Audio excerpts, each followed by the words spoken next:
So we've got our mask cut out and ready. The next thing to do is to soak it so that it becomes plastic and we can shape it. Now I've got my water here. You'll notice I've got a cheap candy thermometer from the supermarket, just $5 or so. You don't need to buy an expensive one for this. You want the temperature to be between 120 and 140 degrees. Any hotter you're going to singe the leather and make it useless. Any cooler and you're not going to get the effect you want. So you basically want to drop the leather in there, and you'll notice it bubbles and fizzes a little bit. This is because it's getting the air bubbles out, and you want to keep it in there at least until the bubbles stop. Now if you want to, you can add a few drops of ammonia to the water before you put the mask in. It has the advantage of making the leather a little more flexible while it's wet and a little stiffer while it's hard. I'm not doing that because I have issues with solvents on my hands and other chemicals, and so I'm playing safe and just using the water. So you leave it in there just for a few minutes. Doesn't take that long at all, and when you pull it out you can see it's a lot limper than when it went in. You want to lay it out on a towel, and you just want to pat it. You don't want to dry it completely, but you do want to get excess moisture out of it. And once you've got that, you're ready to roll. And the first thing you want to do is do some work around the edges. The eye holes in particular, you want to just sort of get some sort of smoothness to them, and you can do that just by, you can actually use your finger, but a wooden thumb like this you can get from any art store does a nice job. You're just sort of indenting the eye hole a little. It just makes it sit a little better on your face. Do the same on the other one. Doesn't take an awful lot. And then you want to actually start looking at shaping. On the edges here, you want to curl these up a little, not too much, so you curl them up all the way and then curl them back a bit, and that will do the trick quite nicely. And then for the edging, you just want to get yourself, sometimes you need, if you've made it fairly thin, just something to get you started. And you're basically giving a bit of 3D, like so.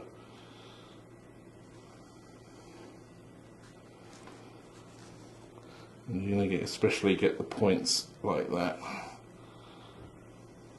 It doesn't take an awful lot, and as you can see it stays in place pretty well, and you're going to do that to all of it. Just a little bit of effort. The wider pieces are easier to do, obviously. That's one of the reasons why you try not to get the pieces too thin. The really thin pieces you can get with a wooden tool like this, just to give you something to push against. But ultimately what you're looking for is to get those points nice and pointy in a sort of three-dimensional way, and then tidy up your other points like that. And then we're going to go around and do exactly the same thing on the other side.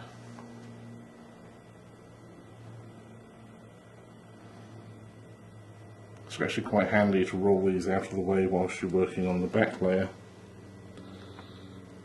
and then you can get into it pretty uninterrupted.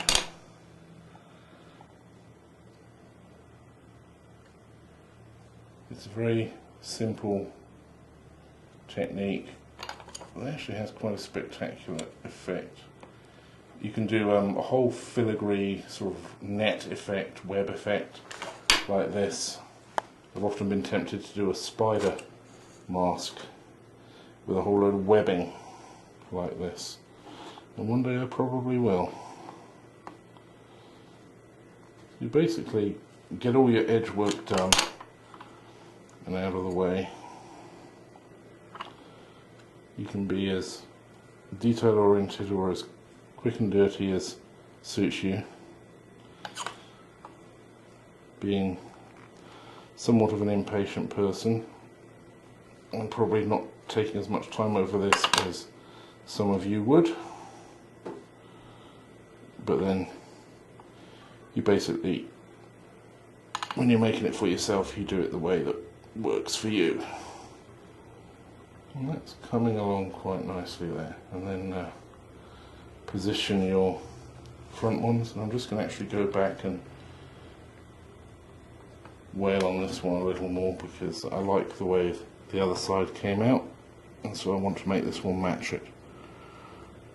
And it's really simply just a matter of, there we go. Next you want to work on the horns, which are going to be a lot easier because they're bigger, and you can just sort of do it around your finger. You're trying to give them a more three-dimensional look, essentially.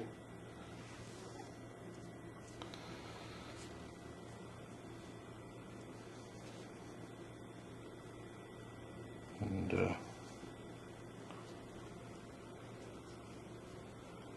just basically keep working it until you get it looking the way you want it to. Sometimes, depending on the way the fibres are in the leather, it'll go easier or it'll take a little bit more effort. Doesn't really matter either way. Then you take a face form. Now you can either buy a pre-made one like this, you can get it from art stores or online, or you can actually take a life cast of your own face if you want something a little more personal.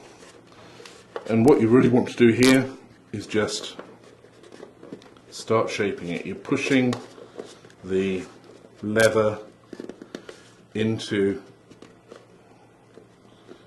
the shape of the face, and already you can see the beak is starting to look a lot more beaky. You want to be careful not to pinch it too much after the end of the nose, because you do want it to have a certain beakiness to it. You can shift and manipulate the leather to a certain extent, which will enable you to get quite some interesting effects. I liked with this one to sort of try and get a squarish effect here, and you're just basically pushing it in, rubbing it into place, and after a little bit of persuading it will actually stay put to a certain extent, and you get some really cool shaping as a result. You can't really argue with the birdiness there, can you?